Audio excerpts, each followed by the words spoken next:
hasilnya itu katanya pihak Bu Erin sendiri sudah di blacklist dari beberapa pihak penyalur. Seperti apa sih Bang mungkin dari keterangan Bu Erin sendiri?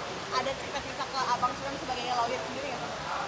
Ya, yang pasti keterangan dari Ibu Erin klien kami bahwa apa yang disampaikan oleh mantan ART-nya ya, dan juga penyalur ART-nya itu tidak benar.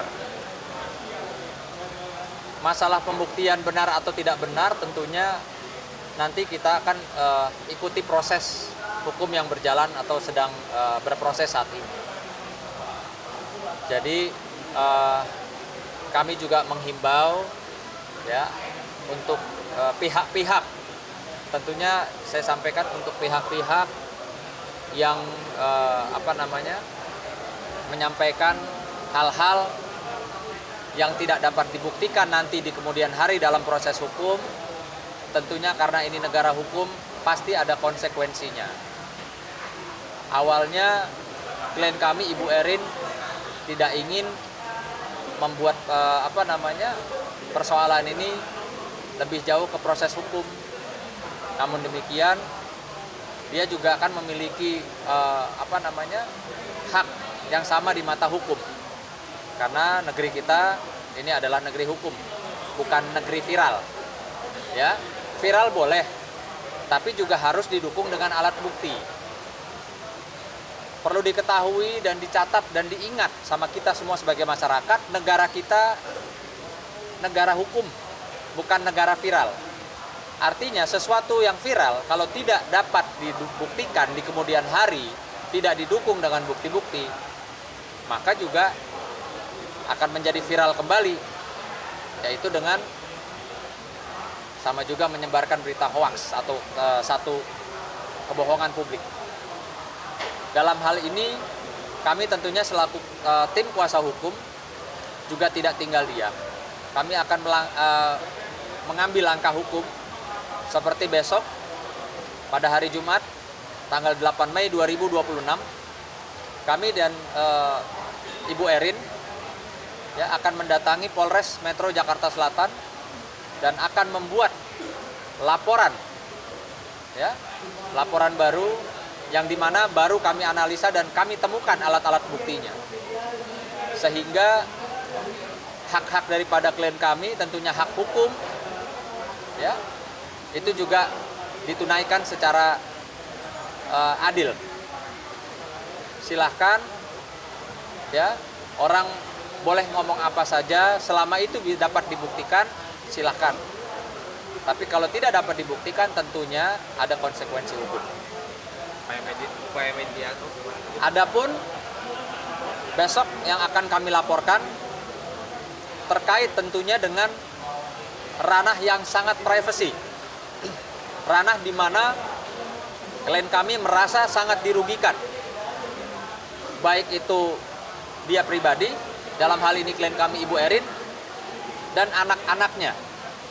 Yang dimana kami duga dengan keras, mantan ART Ibu Erin ini mengupload di sosial media ya foto-foto, video-video yang berkaitan dengan lingkungan rumah tangganya klien kami ya, yang dimana dirasa oleh klien kami maupun putra-putrinya itu sangat-sangat tidak pantas dan cenderung juga dapat membahayakan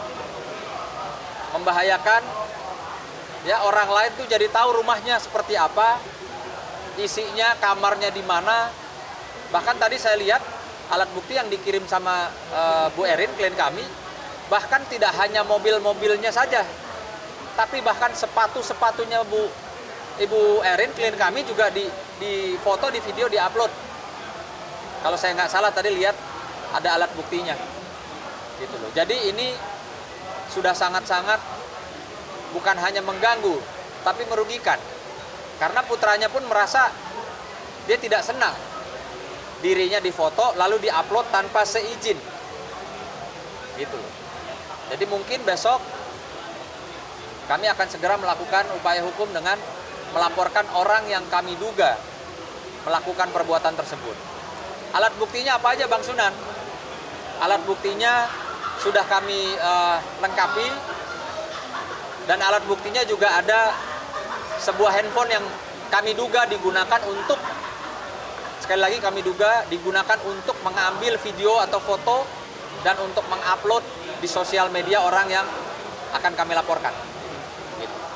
Oke Bang, kan itu kan ada Mungkin pasalnya ya, Iya. pasalnya akan dibacakan oleh rekan kami, Mas Teguh. Silakan Mas. Ya, jadi jelas Agak kencang sedikit boleh? ya, jadi jelas bahwa perbuatan dari Mantan ART. mantan ART ini jelas melanggar Undang-Undang Perlindungan Data Pribadi. Undang-Undang 27 tahun 2002, pasal 1, pasal 28 dan pasal 65. Di pasal 28 jelas disebutkan ya, saya baca aja. Larangan pengungkapan data pribadi yang bukan miliknya. Ya. Pasal 35, kewajiban penggali data pribadi untuk melindungi data yang dikelolanya.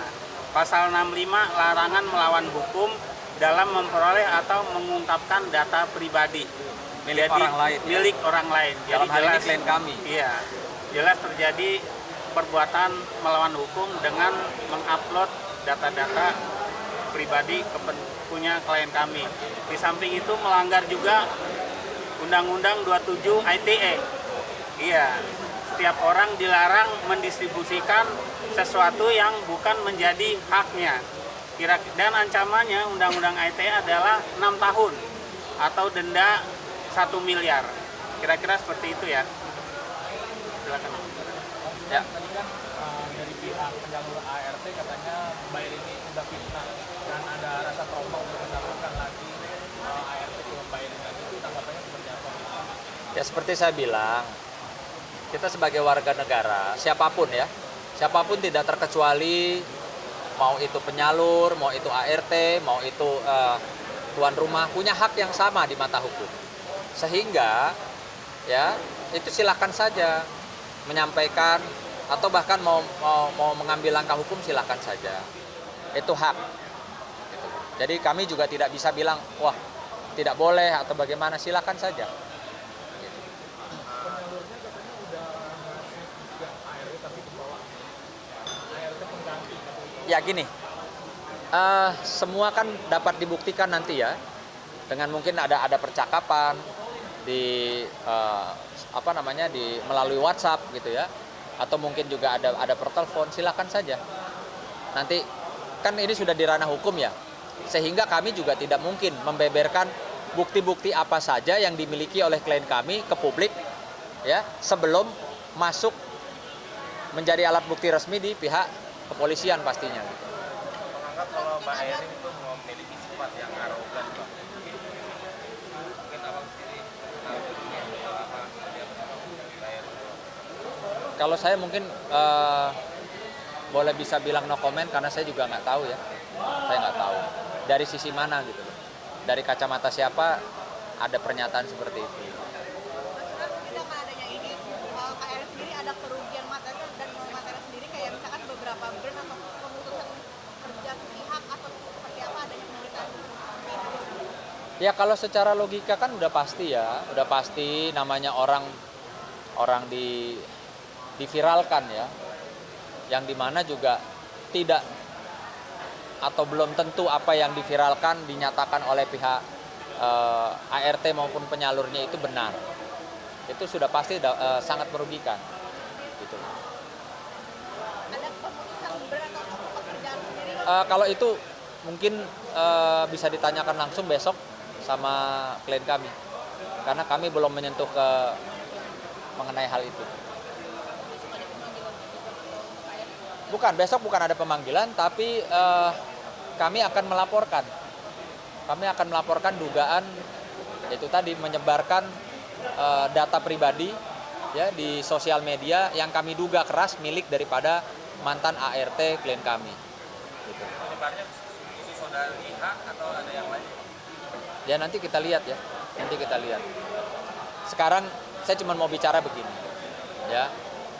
Mungkin di hadapan di televisi ini banyak ibu-ibu juga yang memiliki ART. Coba kalian bisa bayangkan nggak ibu-ibu? Bagaimana rasanya menjadi seorang Ibu Erin atau kalian yang menjadi Ibu Erin ketika rumah kalian itu betul-betul diekspos oleh ART kalian tanpa sepengetahuan, tanpa izin, dan tentunya tanpa hak.